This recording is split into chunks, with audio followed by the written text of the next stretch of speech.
by picking up something that you said in a previous publication about how technological developments encourage a sort of fantasy as to how warfare can become fast, easy, and decisive. Now, we're moving on at an extraordinary rate in terms of technological capability. So how do you think that remark now plays against the background of AWS? And are there fantasies, as it were, which we need to explode? That may be the wrong word, but you understand. I understand. Well, thank you very much, and thank you for having me here. It's always an honour. I think what my concern is with two things. First, sort of technological determinism, that new technologies mandate a certain form of warfare. And that war follows where technology leads, and I'll explain why in a second. I don't think that works. And secondly, a sort of a more general problem, you can call it a fantasy, it has disastrous consequences, which is the belief in the decisive first blow, the surprise attack that solves every problem. And technology is often seen as a means by which you can achieve things that you weren't able to achieve by other methods. I think just to step back a bit, you have to consider the general, just generally how war develops. It's sort of layered. I mean, we can see this dramatically at the moment in Ukraine, dramatically.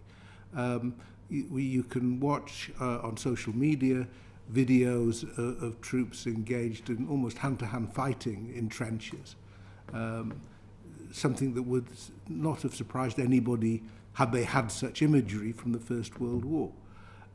At the same time, you can get videos of Ukrainian troops using their iPads to connect to Starlink, to bring in intelligence coming from satellites, and directing, using another satellite communication, accurate artillery to hit particular targets. These things happen together. So I think it's not that technology is irrelevant or all gets lost in timeless character of war, but it's layered. It comes on top of what's already there. And what's already there it takes up normally the bulk of activity, even if you just call it legacy systems in terms of equipment. On the second point, on the problem of the decisive first blow, it goes right back to the 19th century, the belief that war is decided by a battle. If you win the battle quickly, then you are going to be in the commanding position to get the political settlement you want. And because wars are decided by battle, the best way to achieve surprise and to catch the enemy unawares is going to make all the difference. And if you go back in the historian of these things, you can find these themes re-emerging all the time. So that the technology that made a difference in the late 19th century was the railroad. Because that made an enormous difference to logistics, as well as the gradual improvement to artillery, which was more incremental. In some of the fantastical works, fictional works about an invasion of Britain that appeared in the 1870s, the first thing that was done was to cut off the telegraph line. So these issues are always around. I think it got the technological dynamic aspect of it became more important in some ways as the prospect of battle receded. So when this leads us, I think, directly into AI, when you have the first moves in the digital age, particularly the development of cyber warfare, you'll see references to an electronic Pearl Harbor. That one day the plug will be pulled out and all our systems will collapse and everything will go black because of some massive cyber attack. And I'll stop at this point, because just one thing to think about. This was exactly what was expected on the 24th of February last year. And it was tried. It wasn't that the Russians didn't try, but they failed. And they failed because people knew it was coming and had taken measures to mitigate the effects. So these are my concerns, not that we should dismiss the technology or play down its impact, but we must put it in a wider context of why, and remember that war is a duel. It's not, except on occasion, it's not one side just imposing its will. It's two wills against each other, and they resist and find ways to adapt. Thank you. We all know that the political attraction of nice new shiny systems which promise so much more than went before. What sort of warnings do you think are appropriate to, in terms of political direction, apart from reminding politicians about this layered nature of warfare? Well, I think it's always useful to do that. One of the difficulties with AI is it doesn't appear as bright and shiny. It appears as remarkable outcomes, but it's not like a precision-guided munition, for example, which did appear as bright and shiny when you could guarantee that if you got the coordinates right and you have the range right, you could attack and be pretty sure of destroying anything. That created a whole set of new images that if you go back to 1991 and the Gulf War, made an enormous impact because they could see it happening. I think one of the challenges of AI is that we see our smartphones being able to do remarkable things, and our students can discover how somebody else can write their essays, but it's not bright and shiny. It's a continuation of what has gone before, but with a cleverness that people find it difficult to understand. And I think that's why I think people find it, I find it quite hard to get one's head round the full implications of what's going on with AI. I think Lord Mitchell's got a supplementary on this. I do, thank you, Chair. And hopefully you'll slap me over the wrist if I go off-piste. But I do have a question to ask. You mentioned Starlink. Yeah. And just to refresh, that's Elon Musk's low orbit satellite, yeah. Satellite. One of the things I've read about it is that he is actually taking the decision in Ukraine as to who can access it and who can't. So here we have a situation where a high-tech businessman is deciding foreign policy, which has implications for all the things we are talking about. Do you have any comment on that? Yeah, I mean, you're right to raise it. I think it's an important issue. I think it's been the case really since the 1990s that the relevant technologies that are affecting so much of all human affairs, not just warfare, are developed by big companies, largely but not solely in America. They have an enormous impact. So if Musk hadn't come in with Starlink, I mean, what happened at the start of the war? There was the Viasat satellite, which the Ukrainians had been using for communications, and the Russians basically took that out, jammed that very effectively right at the start. And Musk came in. If he hadn't, there would have been problems with Starlink, with providing lots of terminals, thousands of terminals, that enabled Ukrainian government communications to continue, allowed Zelensky to keep on talking to people, and also helped at the front line. But as you say, Musk developed his own foreign policy. I mean, literally, he proposed his own peace plan. And when it looked like the Ukrainians might be able to attack into Russian territory, he put a limit on what they could do. So that way, it wasn't that so much who could use it, it's just there were limits on their ability to use it to direct stuff into Russian territory. You could also look at the role that Microsoft has played, absolutely vital in Ukraine's cyber defences. Microsoft, without getting the same attention as Musk, has played a very important role. So I think it's one of the things that again, we need to get our heads around with this issue, is that although there are some forms of AI that only states can probably develop and will develop, there's an awful lot that's being developed outside of the state. obviously all the chat GPT and so on is not being developed by states.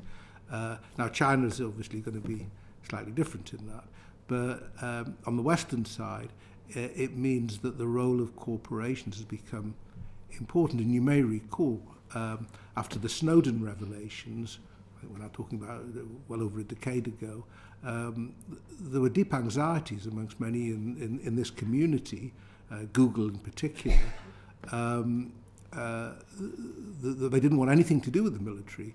They wanted this to be developed in a very benign way, address problems of climate change and such like, but not problems of defence.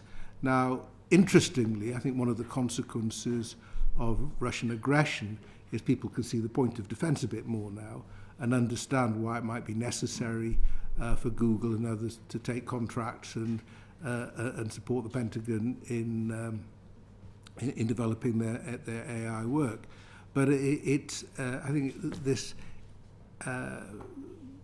business-military interaction is really important. And as you say, if you've got a corporate leader who, and Musk we'll have to say, is a bit unique in this, but if you have somebody like that with their own agenda, this is somebody else who has to be negotiated with, who has to be persuaded. I mean, at one point, it looked like Musk was going to pull the plug altogether on support because it was costing him money, it was expensive, and quite complex negotiations had to take place just to keep him doing what he'd been doing up to that point, never mind going the next step. Lord Brown. Thank you, Chair. Good morning, Professor Friedman. I'm pleased to see you here. So this question is designed to allow you to share your reflections on the UK's policy on AWS and to what extent the UK government is, as it aspires to be anyway, a leading voice in conversations on international regulation. If I may, I just would like you, when you're answering this question, to address a couple of things. One's an observation, the other one's a very direct question.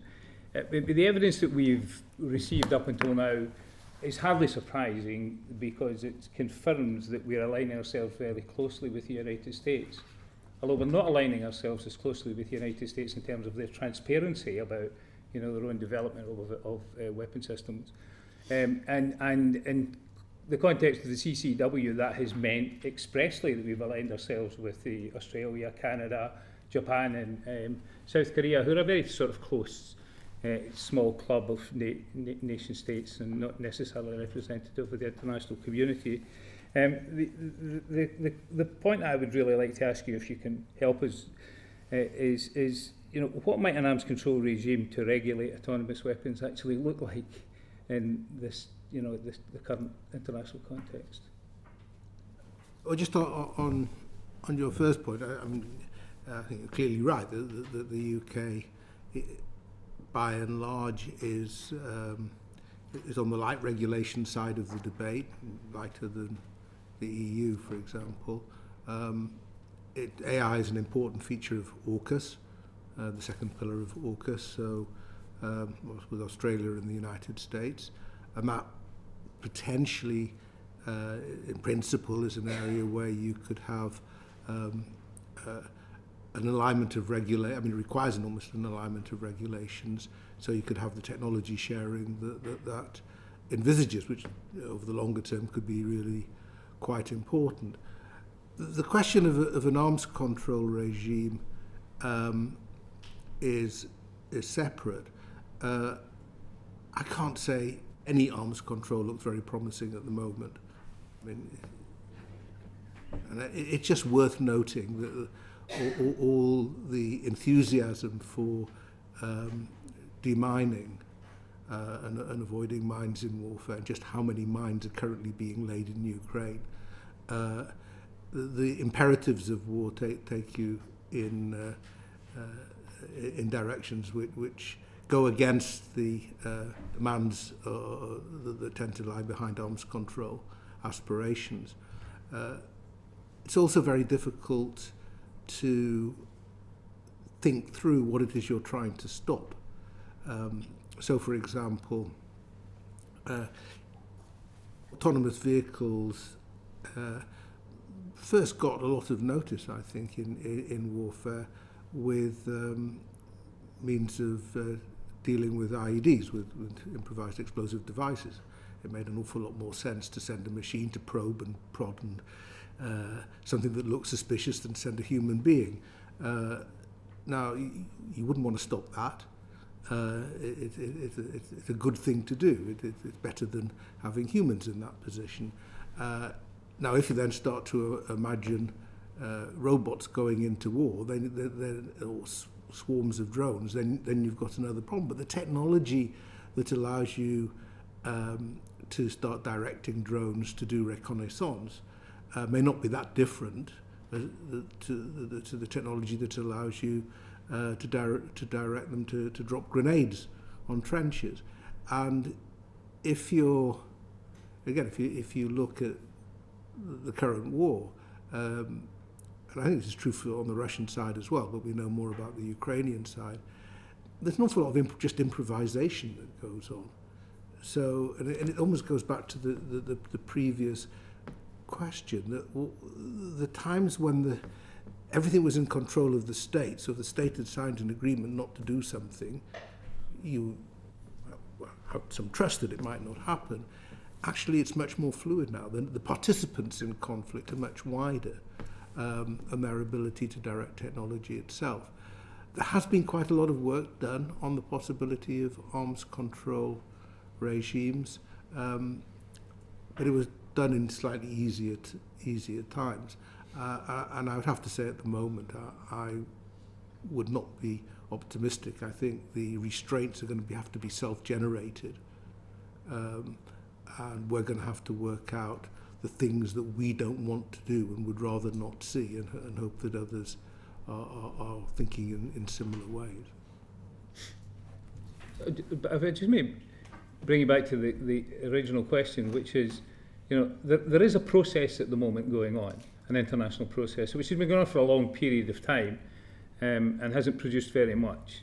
So the question is, are we leading in that, or as many may think, are we a break in that process?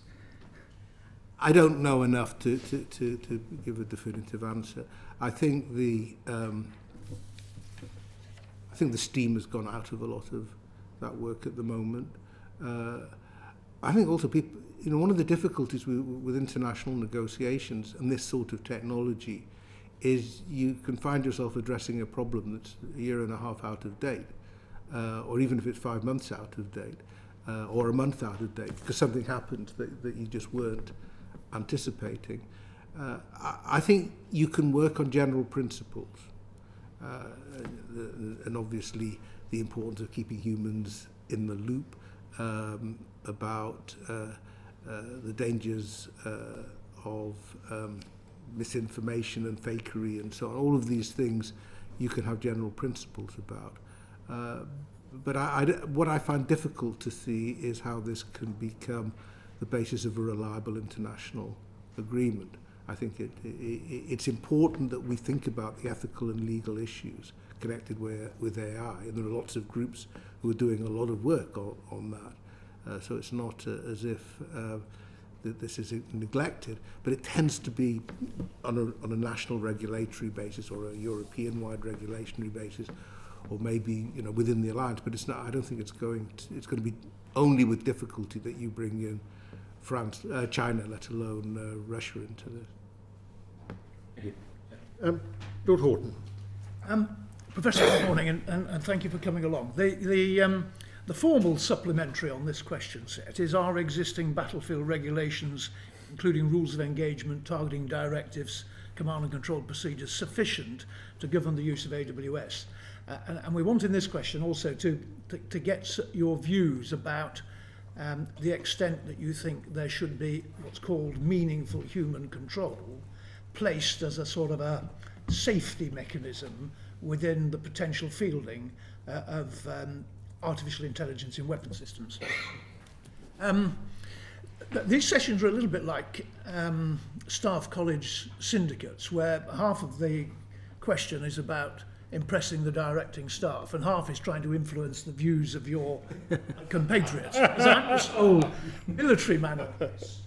In the session so far, I've tried to let the others know that, to my perspective, the battlefield, although hugely chaotic, is a highly regulated environment. And it has all these things of targeting directives, rules of engagement, weapons tight, weapons free, stand to, ROA, all those sorts of things. I haven't mentioned an OODA loop to them. Now, an OODA loop is, I think, some ex-pilot from America. John Boyd. Boyd. And it is observe, orient, decide, act. And it's one of the rhythms of battle that you're continuously doing this. You observe, you orient into that, you gain your information, that leads to a decision, and then you act. And I think for weapon systems, we could probably reduce that to inform, decide, act. Now, to me, I think that you could have every element of that inform, decide, act. Every element of that loop could be subject and linked by AI. And there are some systems fielded today, particularly those that involve self-defense of surface ships from inbound air attack. The whole thing happens within a context of speed and response and relative ease of discrimination and proportionality that you could delegate that in a fully automated sense. But you could also have meaningful human involvement in every stage of that, or just one or two stages of that, depending on the varying contextual considerations of time, discrimination, proportionality, and legality.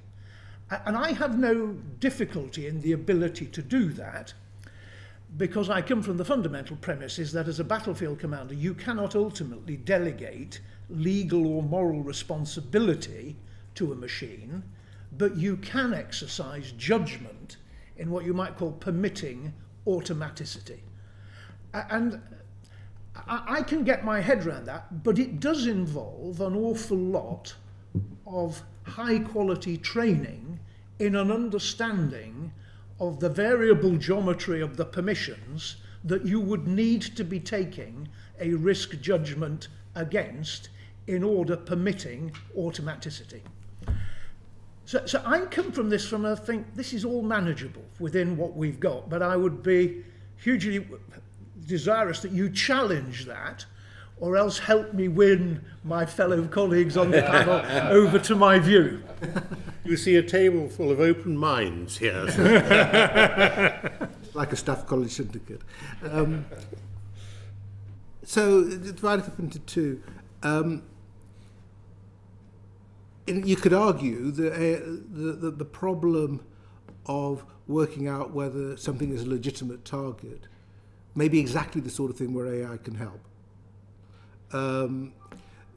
You may recall during Kosovo the endless arguments that took place over targeting. Now, some of these were political, about how far you could go, what was appropriate, what was not appropriate. Some of them required particular information, intelligence about how things have been changing over time. Then you have to bring in the international humanitarian law and so on and so forth. Actually seems to be exactly the sort of thing where AI doesn't have to make the decision for you, but can give you the material very quickly. It's exactly the sort of thing where AI... To the question of what do you do if you have to activate your defences? Again, this is exactly where AI makes an impact, where it's in use and you can see it being developed. So just take, it's a good way to get into how information technology over the decades has made a difference. So go back to the Dowding system in 1940 in the Battle of Britain. As you will recall, required the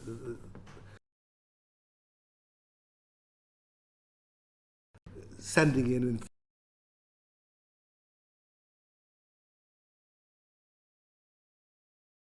And what they had to do is work out what was most important, where they were going, and what was available to deal with them. And they dealt with it very quickly. But it was all done by human beings, moving those things on the table and so on. Fast forward to Israel's Iron Dome, it's doing exactly the same thing. It's working out where incoming missiles are likely to land, which ones can be safely ignored, which ones must be dealt with, what's available to deal with them, how do you prioritise, and it does that in seconds, because that's all they've got. There's just not room for a human intervention in that process.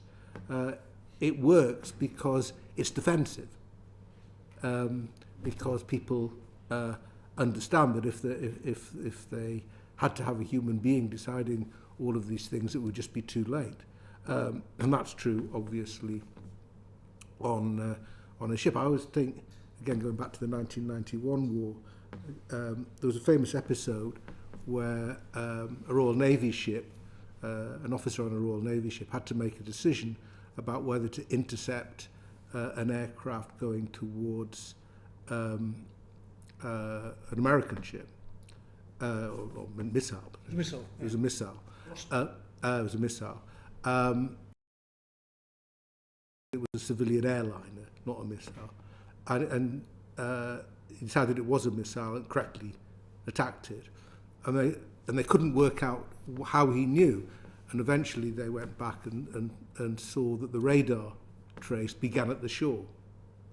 And that obviously meant it was a missile rather than an aircraft that had come from some distance. And this is normally taken as an example of intuitive thinking, how you can make good decisions even if you're not deliberating because you don't have time. Now, all that could be worked out. That's, again, the sort of thing that you can assume the new technologies will facilitate. When you're activating defensive systems, that's all you may be able to do. Now, it's going to be very different, though, which comes back to the first point about how you decide how to target. When you're working out what to attack and why, when you're taking the initiative. And that does seem to me somewhere where you absolutely have to keep humans in the loop, because you don't want to take these sort of bold decisions on the say-so of a computer, however good the algorithms. Just on that last one, the danger appears to me is if the person who is delegating automaticity to the machine doesn't genuinely understand the potential envelope of lethality of what it might do, i.e. it somehow becomes sentient and goes off on its own. But so long as a weapon system can be so tested and proven that the individual commander making the delegation of automaticity knows the envelope of lethality he is unleashing, then the humanitarian laws of distinction and proportionality can be still adhered to. Is that a fair? Yeah, no, I think it is. I think that look, in war, things go wrong. So systems that you thought were wonderful break down. Other things land in the wrong place and cause enormous and terrible damage that nobody expected or wanted. This is why war is a terrible thing. But at the same time, the narrower you can frame the problem, the more specific you can make it, the more you're likely to be able to stay in control of the issue, of how things develop.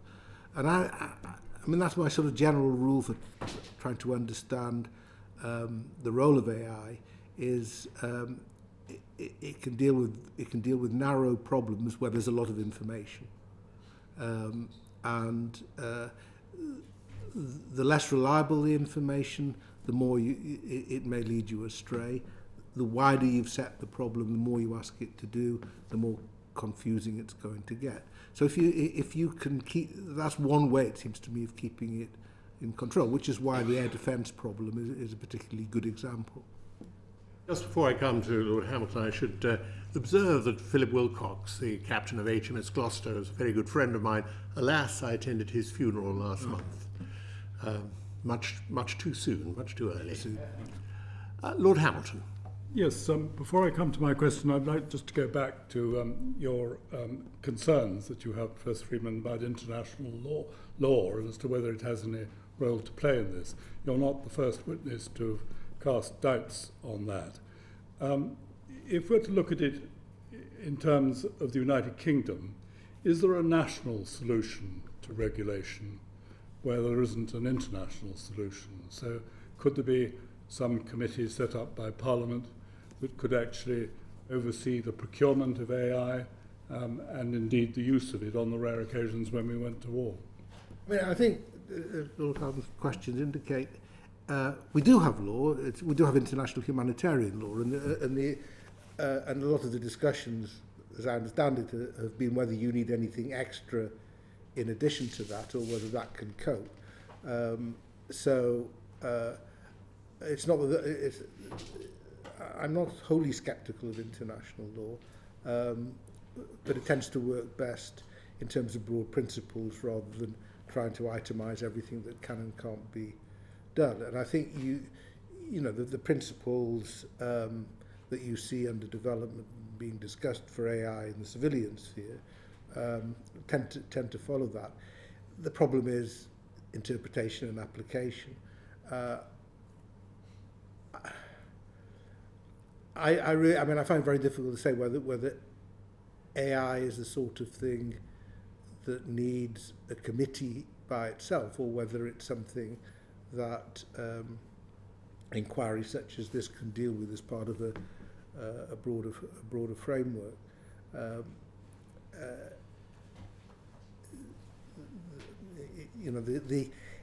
It's a problem of very fast-moving technology.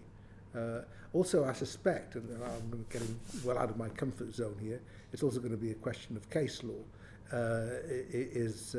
What have been the challenges that have come up, and how have they been addressed in the past? I mean, as a historian, as you will see, I keep on going back to past wars, and I can think of examples that illustrate particular things, but we're in a very new area now, and we may not have the examples that we were anticipating.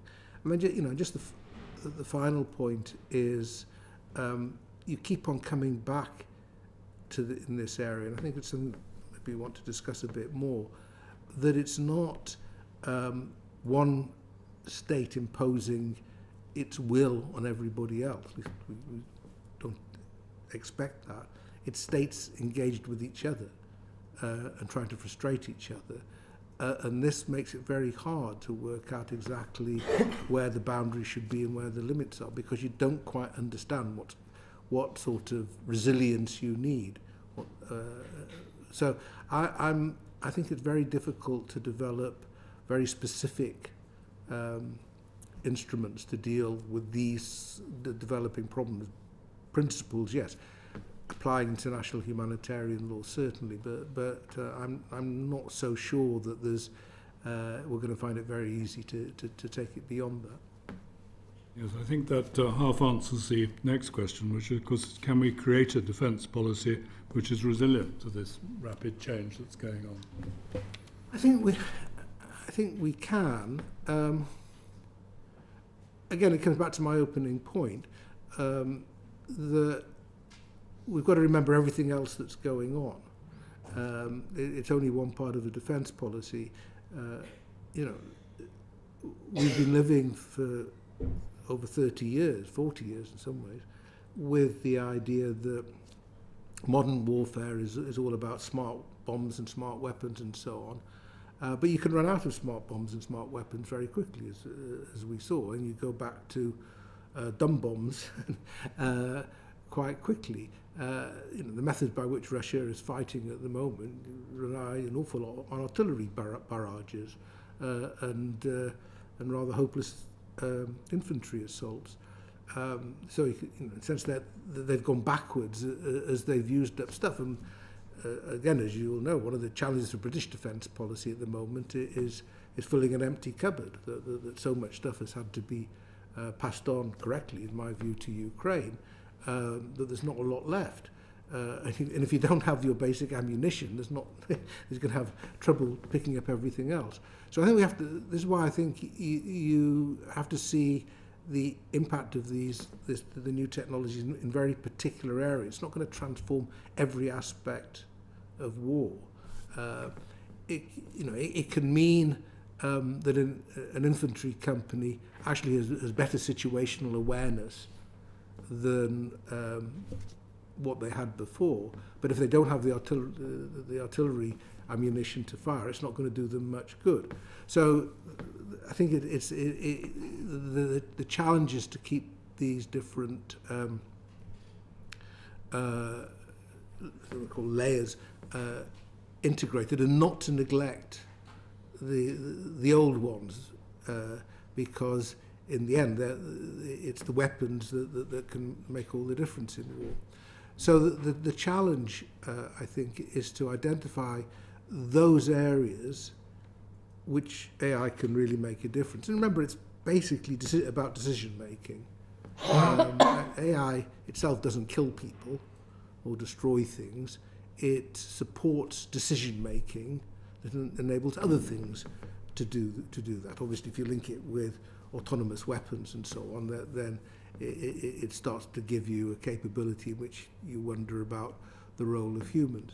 Now, again, sorry to keep on going back to the current war, but it's the best evidence we have. If you just look at the way that drones have developed, even during the last 14 months, and the roles that they're playing, what actually you've seen is some of the more sophisticated drones become quite problematic because they're jammed, because electronic warfare techniques can be improved to deal with them, which is why you don't hear about the Turkish drone so much. While a lot of other drones, cheap commercial ones, many from China, are being used on the front lines and adapted in some ways, often quite cleverly. And it doesn't matter if they can be, a lot of them are lost because of electronic warfare. You may think it's quite a good deal if they're knocked down by an air defense missile. It hasn't gone in the direction people anticipated.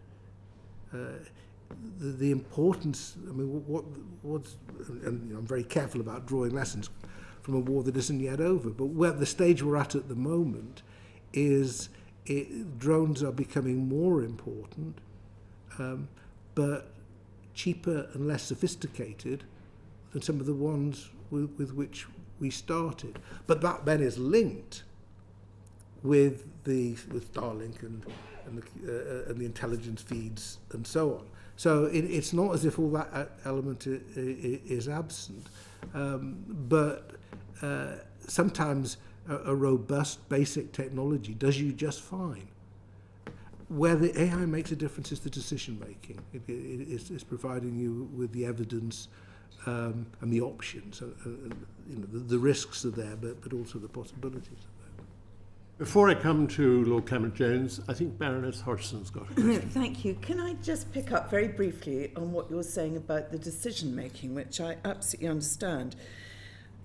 I can see that AI is very good at systematic decision making, but what it lacks is empathy. And do you see the lack of empathy being fed into complex decision making could be a problem? Indeed, I mean, it's not going to order, it's not going to give inspiring speeches or pat somebody on the back and write consoling letters back to bereaved family. I mean, it obviously has none of that. It's algorithms. But what it can do is, on the basis of the information it has and the data it has, interrogate that very quickly. And if you've asked it the right questions with the right parameters, will give you a helpful answer. Now, my worry about it, and I think you can see this already in lots of the applications in everyday life,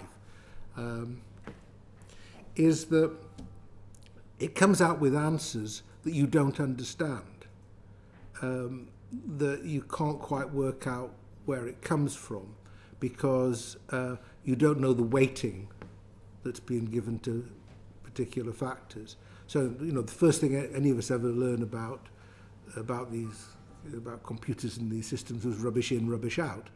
And by and large, when you were getting rubbish out, you could go back and you could see the rubbish that had gone in, which biased the decision.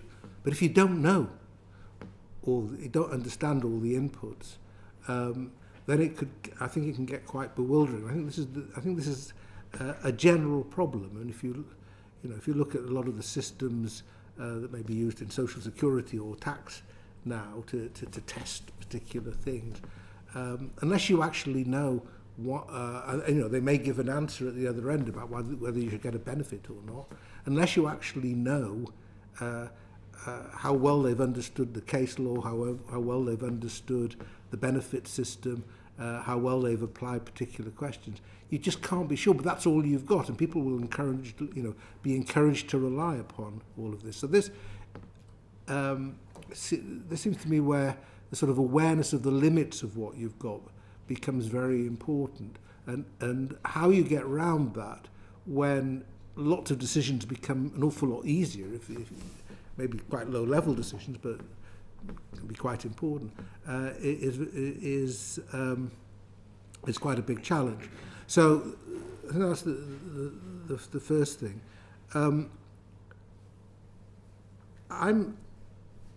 The classic examples that tend to be given about decisions which machines are very bad at taking, with the standard driverless car problem about if you're about to crash and you've got pedestrians on the pavement, which way do you turn? Now, how you train a machine to make that decision for you is very hard. So I think all one can do is put the problem on the table, because I'm not sure, other than encourage those who are designing the systems to think very hard, ask the legal and ethical questions as they go along, try to imagine the various contingencies that they may face. These are the sort of things that need to be done. But it goes back to the early point I made.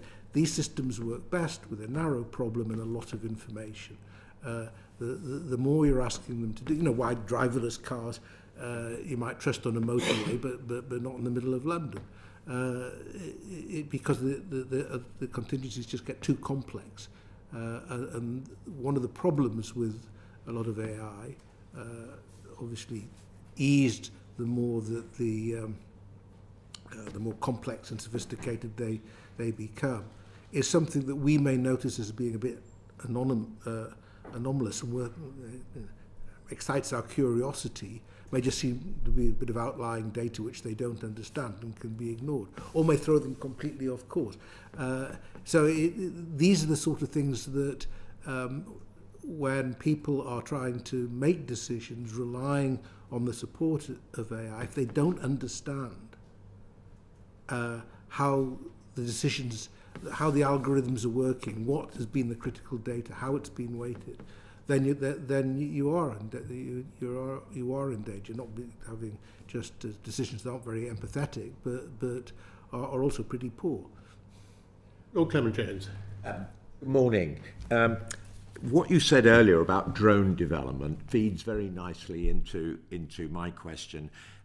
There's a widespread narrative of an AI arms race, but very few examples of autonomous weapon systems exist. Now, what do you believe is the reason for this seeming mismatch? And I've got a couple of examples. Dr. Deere told us when he came along, he said when he was asked to provide an example of a major AI project within the MOD, he said he was stumped. And then we've had, I think, other examples of actual weaponry where they could be the subject of an arms race. The Phalanx CIWS apparently, and loitering ammunitions. And I wondered what you thought about this whole question of arms race when actually it appears that we may not be really moving into a very sophisticated era. It may be more, as you say, about the sort of small drones that aren't that sophisticated. Yes, I mean, obviously, one has to be careful about, go back on what I'm said before, one has to be a bit careful about drawing lessons from what the Ukrainians have been doing, because they're not the Americans. The Americans would have fought this war very differently because they had air power and quite a lot of stuff that's much more sophisticated than has been provided to the Ukrainians. So it depends who's fighting over what. The problem with the notion of an arms race is it assumes everybody's trying to do the same thing. I mean, one of the advantages that the US demonstrated with its drones was loitering. In the war on terror, you would have drones being operated from thousands of miles away over critical targets, watching what was going on, and then deciding whether to unleash a weapon. Now, everybody can try to develop drones like that. One of the reasons the Americans could do that is that nobody was shooting back at them. So there's two sorts of arms races. There's the arms race where both sides are trying to do the same thing, and then there's the arms race where one side is trying to work out how to neutralize the capability of the other. And that's the most important arms race. I mean, that's the one that goes on daily. And you can see it in the cyber domain, away from the military sphere. There's a constant battle going on, constant duel, as hackers try to develop new ways of getting into other people's networks, and those in charge of those networks try to find new ways of stopping them and detecting it. And so this is constant. It goes on all the time.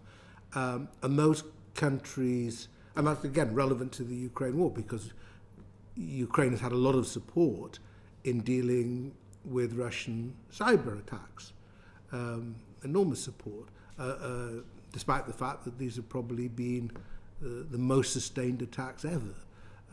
That's the sort of arms race of which we're a part of, and that continues. And AI is just a development of that. So the thing to watch,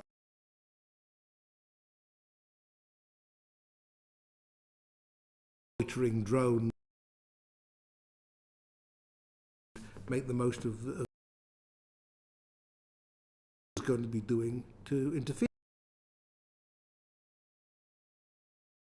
That's the arms race, I think.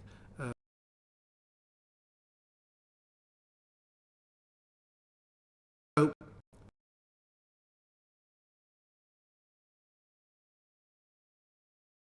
all these different bits are linked, but they can be treated in a way separately. So you've got, on one hand, the basic resilience, your ability to keep the something else.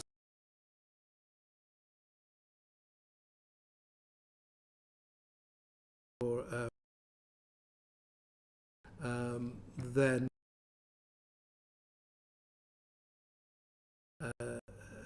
your machine learning is, if they've got nothing to learn with, it's not going to.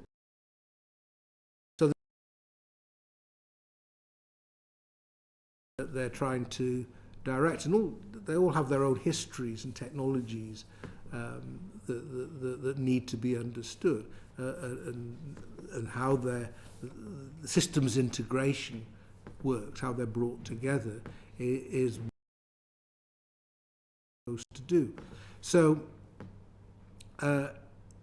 different parts of this can be disconnected, like we're discussing with drones, and still make an impact. But they may have more impact if you can integrate them much more with a wider network. So that's a sort of long-winded way of saying I'm not I don't think it's useful particularly just to think about everybody charging off in the same direction and seeing who gets there first. It's a much more complex interaction with a variety of component parts and this fundamental problem of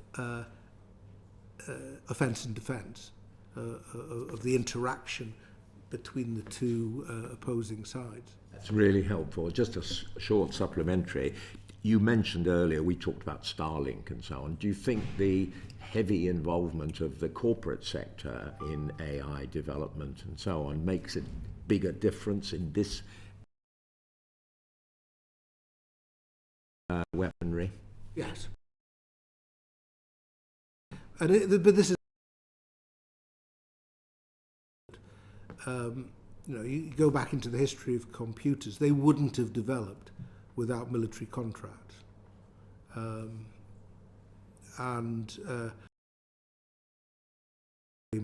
the 50s, a few large corporations, but basically the state. And then as microchips got smaller and smaller, and more could be done with them, Moore's law takes effect and all of that. Then in the 70s you get the personal computer, and all of a sudden stuff individuals could do, never mind companies. And then there was a turning point in this. You know, up to 1991, only the military, and then lots of reporters following the Americans around suddenly realised for you, smartphone has got a smartphone now.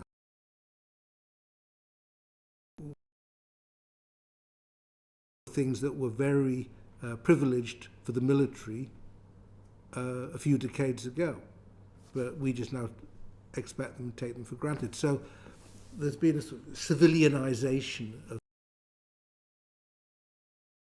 the consequences of that. Is it's being developed by civilians, it's not being developed by the military anymore. Come to ordnance, that's a different matter, because you want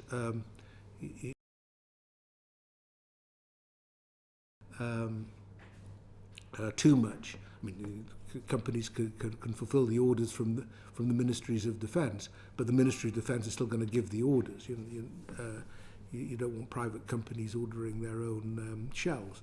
So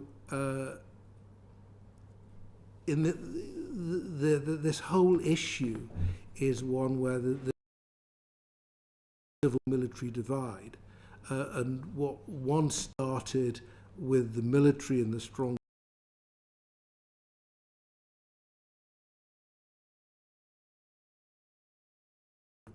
and will continue. What often we're talking about is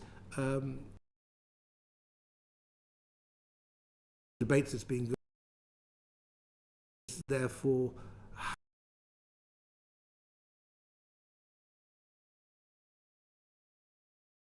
went off the shelf, although potentially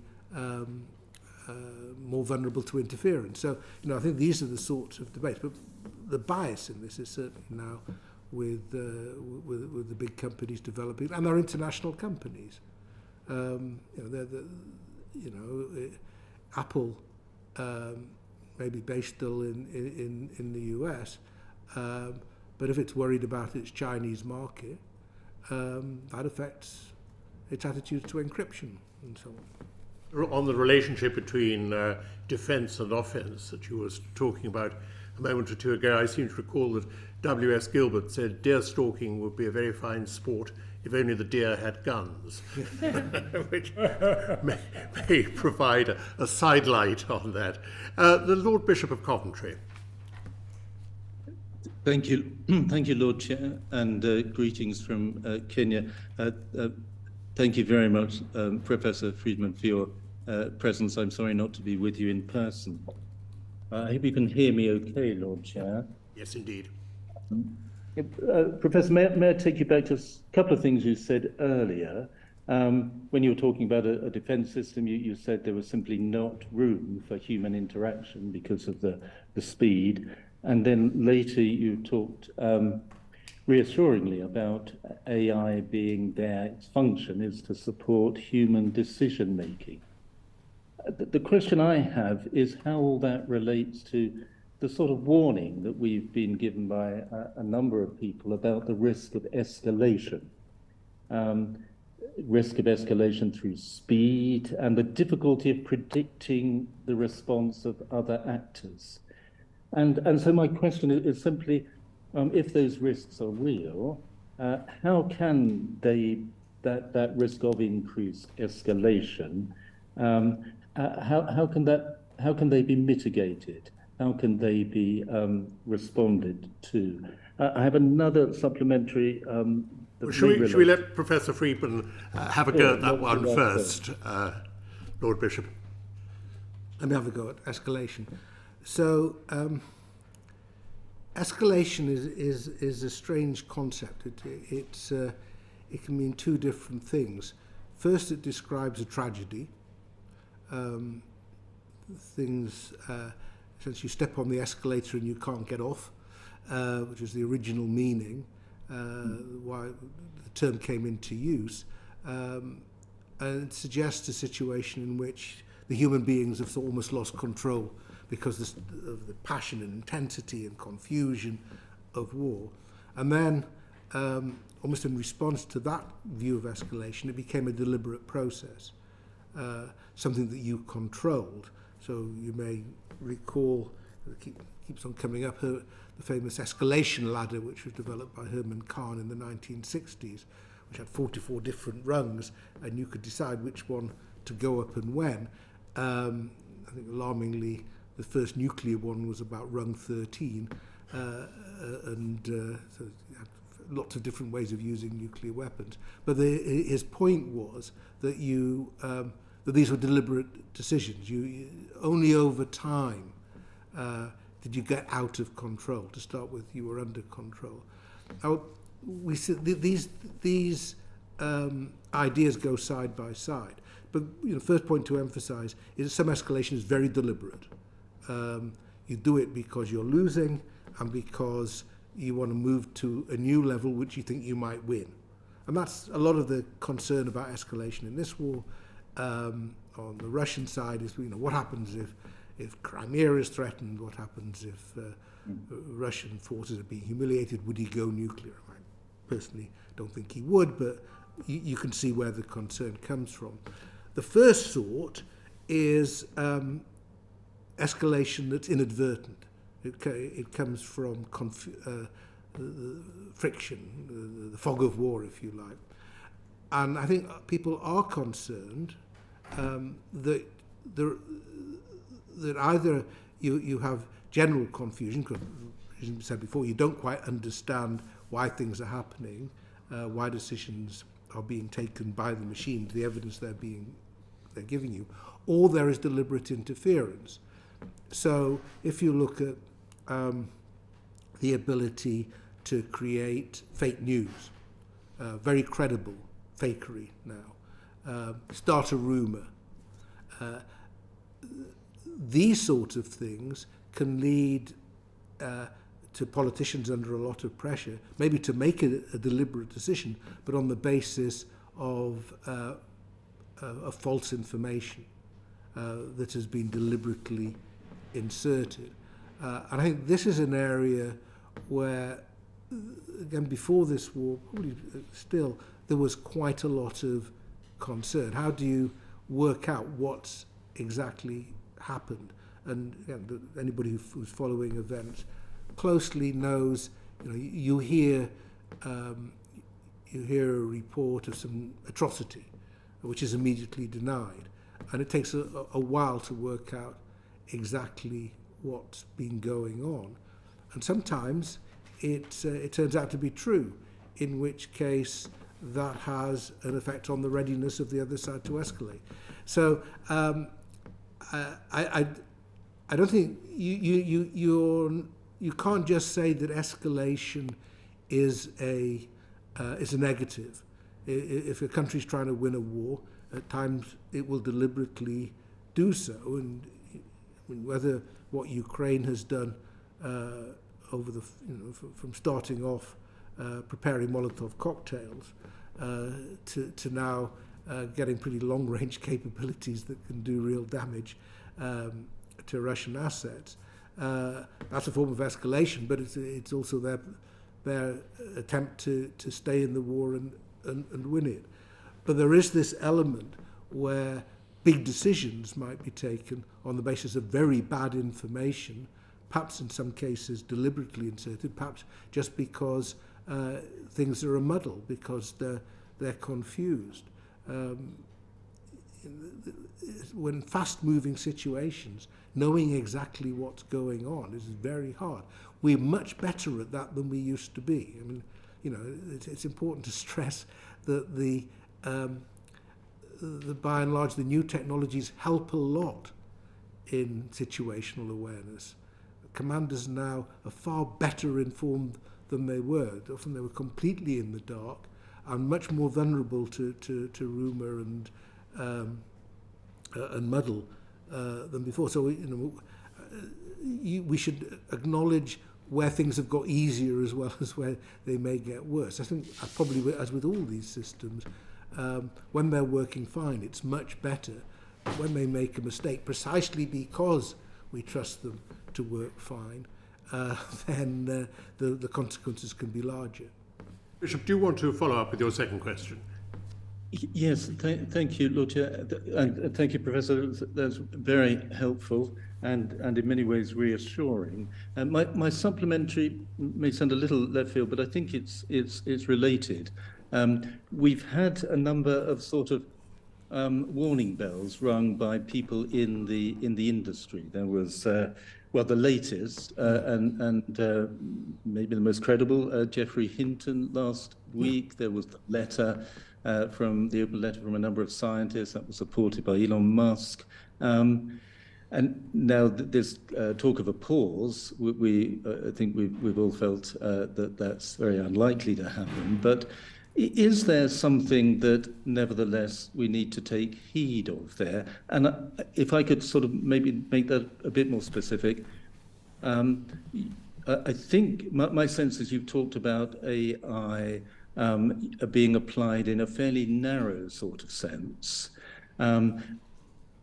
It seems to me that their warning is that a general intelligence is not as far off as we might have thought. And, well, is there anything to heed there? Is there sufficient anticipation of that event, it would seem? Yeah. Well, obviously this is a big issue because I think there's been a sudden sort of moment of awareness which ChatGPT, I think, was responsible for, where all of a sudden an amazing capability is accessible to everybody, and it's a shock to the system.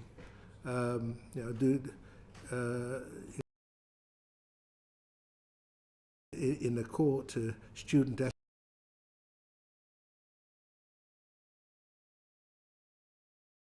You need not respond to that, Bishop. Sorry, I couldn't resist. You have this tool, but anybody who's tried to use this, I think the phrase is it tends to hallucinate. So that after a while, when it can't make the obvious point, because it tentative connection, and this is where it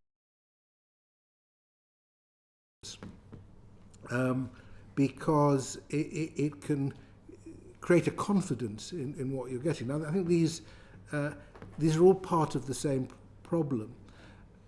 It's very difficult, I think, to say you just pause this. It's not so difficult to say there are certain principles and concerns that are very serious, applied and discussed although there are obviously some applications of all of this that can be developed quite cheaply and quite easily, these really big models like that produce ChatGPT and the equivalents can only be done by companies and states with very large budgets, so that some control can be exercised that way, and they need to think it through. You need to do much more, which I think is, I was in a discussion at my college yesterday, about, and it's actually relevant to the staff college as well, which I'm sure you can imagine syndicates get very tempted to get somebody else to write their essays for them, is to teach people how to use it. So rather than saying you must never touch ChatGPT, you say, all right, do that as your first run. Now let's go through and work out how reliable it is, where it's gone wrong, and use that as a learning aid in itself. So I think part of the challenge is to develop a critical understanding of the technology, make people literate about what the technology can and can't do. I think that's an important part of going forward. I think it's clear that there's a general capacity being developed here. So, my line, specific problems, large amounts of data. Well, if you're China and your specific problem is social control and you've got something on everybody and facial recognition and so on as well, you may, AI may well work for you if that's what you want to do. I hope it's not what we want to do, but it's one of the ways. Legal question that the facial recognition is already quite a hot topic, because you can interrogate a database of lots of faces, and if people aren't wearing masks and appear, then you can pick them out, except sometimes you pick out the wrong person. So I think it's a literacy issue. It's understanding that just because it's come out of the system doesn't mean to say it's accurate. Goes back to the rubbish in, rubbish out problem, and that we need to develop a critical understanding of what it can do. I think that's a more realistic course, I think, than saying just stop. Because if you stop, you've still got everything we've got at the moment. I mean, perhaps just a final point. Again, I'm not sufficient a technologist to understand how true all of this is. These really big systems, they use up an awful lot of computing power, an awful lot of electricity, are dependent upon high quality microchips, and you need, if they're going to develop further, you need more miniaturization and development of quantum computers and so on, and it's all linked. We don't know, I mean, we've just lived through a period where we just assume that everything just speeds up amazingly. It may not necessarily be true. There may be a point where it peaks. I mean, AI, was a big thing in previous decades, and then it subsided because they just couldn't find a way of taking it much further. Then, about 10, 12 years ago, it suddenly took off again. So just the sheer capacity constraints may also come to be a factor. My wife is a rural dean, so I'll pass on your advice about using ChatGPT for first draft, with Sunday in mind. Lord Fairfax of Cameron. Oh, thank you. Thank you, Professor, for your evidence so far. Very interesting. Thank you. I have a short supplementary to stuff you were talking about earlier about drones in Ukraine, but maybe I'll ask my principal question first, which is, as regards prospective regulation, is there any valid distinction to be made between on the one hand, between the development and acquisition of AI weapon systems, and secondly, their use? Yes. I mean, a standard issue with nuclear weapons, isn't it?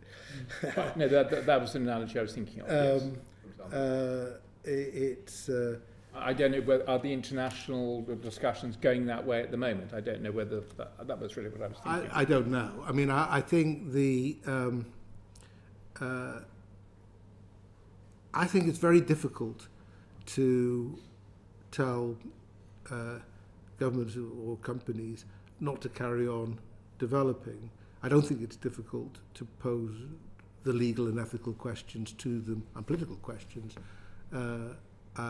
as they do that. There's choices to be made about what sort of applications you develop and how you develop them. Do you go for large numbers of simple drones or a few big ones? I mean, they're not that different from normal procurement decisions.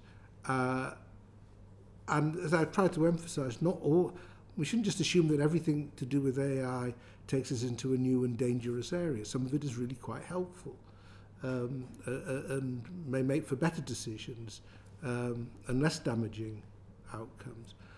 I think the basic principle is that so long as these are human choices to be made and you're facilitating human choices, then any weaponry that we can see developing can be used for terrible purposes, for shameful purposes, for illegal purposes, or it can be used for defence. So that's not a reason not to develop it and purchase it, but it is a reason to think hard about how it's being used. I think when people, the major concern people have is sort of the Terminator problem of sort of going rogue and suddenly deciding that the people who you're supposed to be defending are actually the enemy, and because you're a robot, nothing tells you this is a bad idea, so off you go. But these are risks in any conflict. Blue on blue attacks happen because the information is poor, all that you know is you look vulnerable and you take a decision to deal with the threat. So I don't think one should assume that the class of problems that are developing here are different in kind to those with which we're quite familiar from the past, resulting from the uncertainties and confusion of war and the difficulties of decision making. The challenge is to use AI to make those decisions better rather than to make them worse. And when it comes to, I don't think we will get to a situation where people will allow the systems to take offensive decisions on their own. I've indicated they already take now defensive decisions, but to take offensive decisions on their own, I think, will be much harder. But you will see swarms of drones being set against enemy systems that are communicating with each other in some way. That seems to me perfectly plausible. It's a new way of doing what armed forces have always done.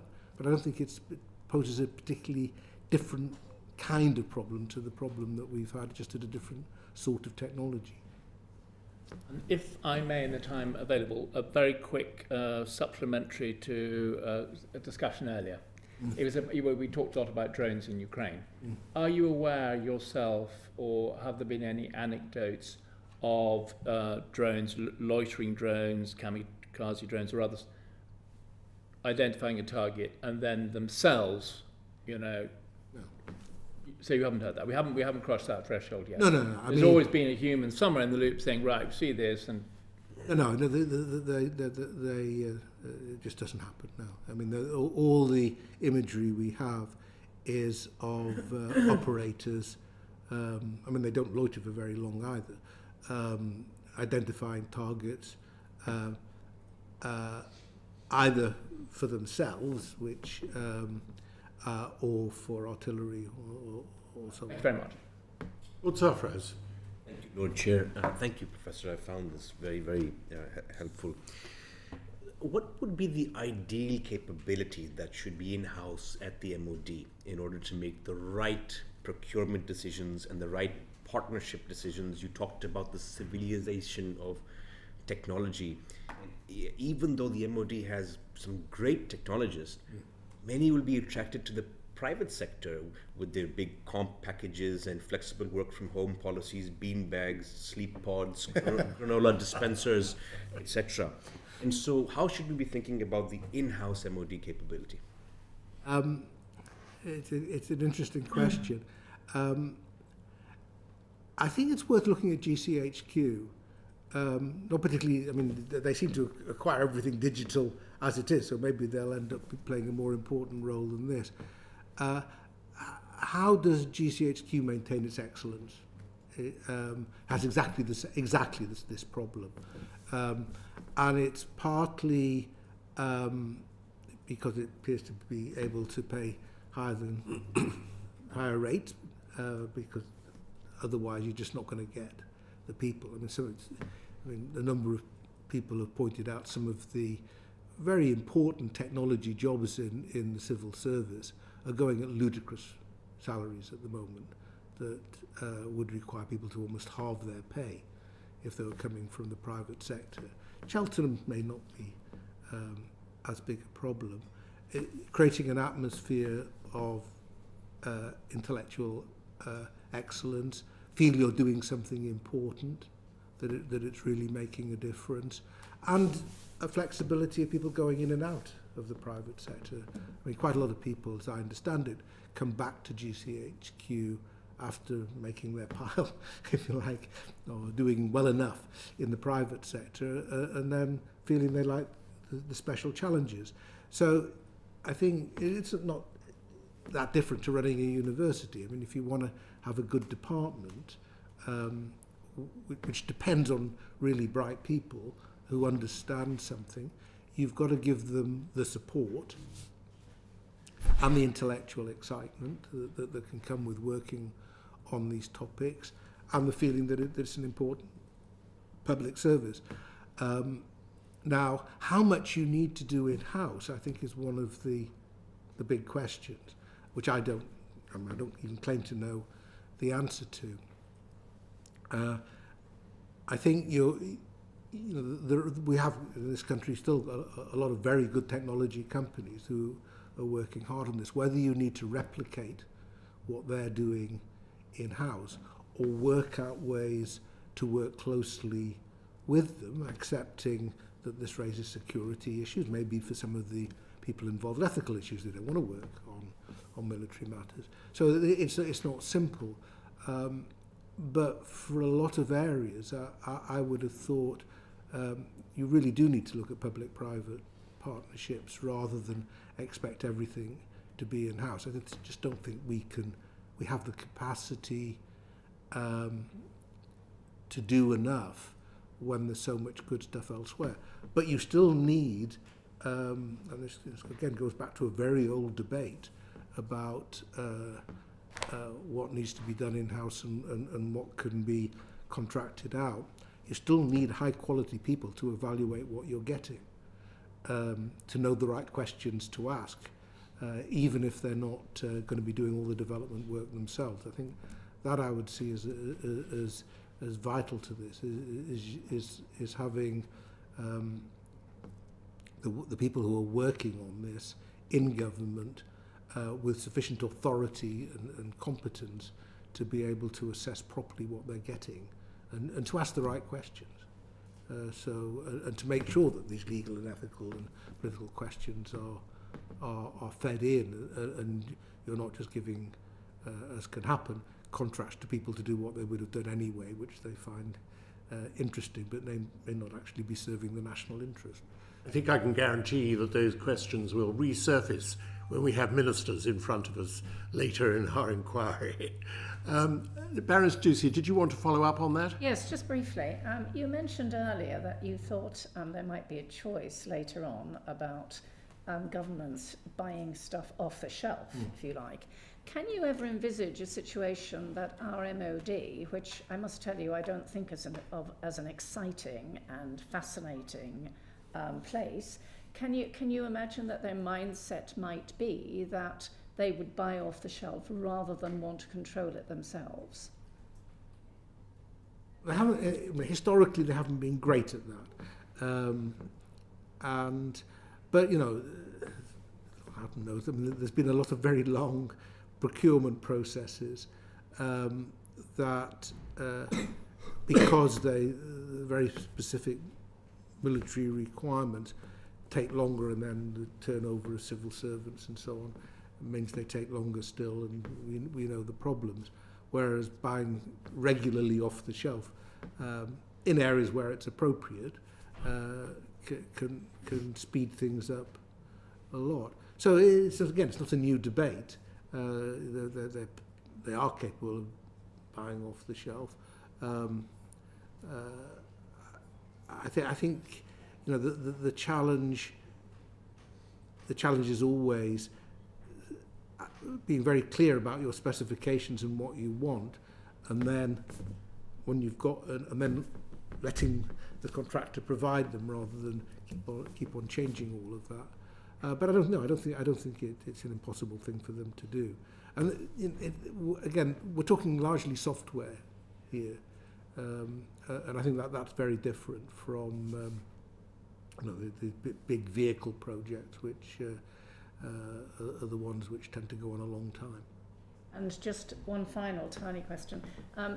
Do you believe that if the Ministry of Defence are getting over the problem of paying, much higher than their normal scales, are doing so by using consultants, do you think that using consultants who are not obviously members of staff and maybe haven't got the same sort of, if you like, ideas about loyalty and all the rest of it, do you think that can work in a way that would make sure that they were able to compete with private businesses that can seemingly pay whatever they like? I haven't got enough practical experience to give you a very authoritative answer. I think the role, unfortunately, consultants are a way of getting round some of the limitations of the civil service. But they often can provide a more expensive service, but not always a better one.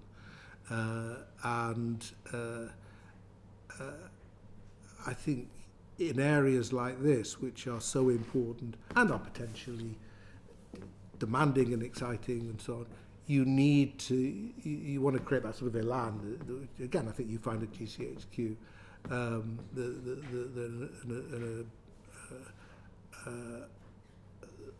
that it's not purely transactional. I think Baroness Hodgson wants to pick up a point from earlier, and then I'll come to Lord Mitchell, who I think has a question on the UN Charter. Baroness Hodgson. Thank you. I just wanted to focus us for a moment onto the UK and defence of the UK, and what capabilities that the UK might need to develop to combat the use of AI and automatic weapon systems by enemy combatants, as well as defend its own systems. I think it's part and parcel of general development of defence policy. There's the standard questions of the defence of the UK, which come back to the fact that fortunately we're an island and that helps a lot. So there are big air defence questions, and these and AI indicated is helpful in that. There's questions about expeditionary forces and the sort of problems they may face. But I think, as I've indicated, I think that we're some way away from really effective use of autonomous systems. Again, it's just part and parcel of drone and anti-drone development. There's another issue, which is sort of a broader security question, which goes back to the whole cyber area where, as I've indicated, there's a constant offence-defence duel going on, much of it directed against criminals rather than other states, which is a challenge which AI, I think, will make more of a challenge. That I think is an area where, you know, if you're talking about the role of the city, for example, the integrity of the banking system, all of these sorts of things, you can see opportunities developing that maybe malign states, but certainly criminal organisations will wish to exploit. And I think and then, you know, you have the other things suggested before about attempts to manipulate the information environment and so on. I think these are things that will increasingly need attention. And I think when you get to asking about the legal and ethical questions about AI development, and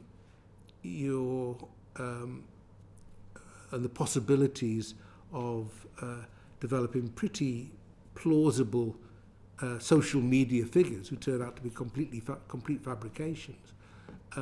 These are, again, the sort of issues that are going to become increasingly important. Lord Mitchell. Yes, thank you, Lord Chair. Yes, United Nations. So, would the inherent right of self-defence in Article 51 of the UN Charter permit states to deploy totally autonomous weapon systems in self-defence? I mean, Article 51 is a very useful article,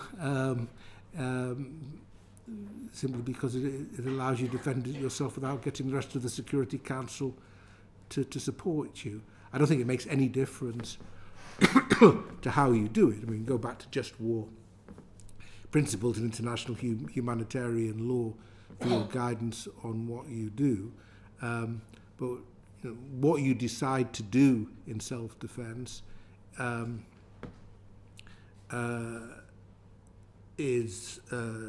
on what capabilities you've got, the challenges that you face, and yeah, the ethical questions. But there's nothing that says you can't.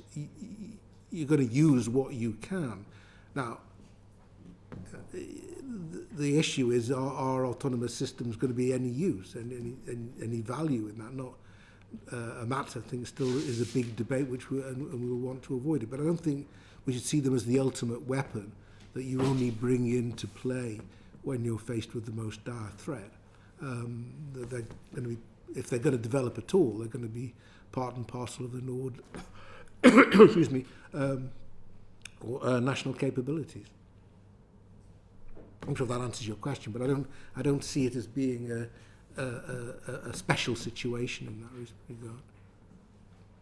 Professor Freedman, thank you very much. I'm sorry that the configuration of the room today means that much of the dialogue has been long range, but you've taken our inquiry evidence onto a whole new level, and I know that my colleagues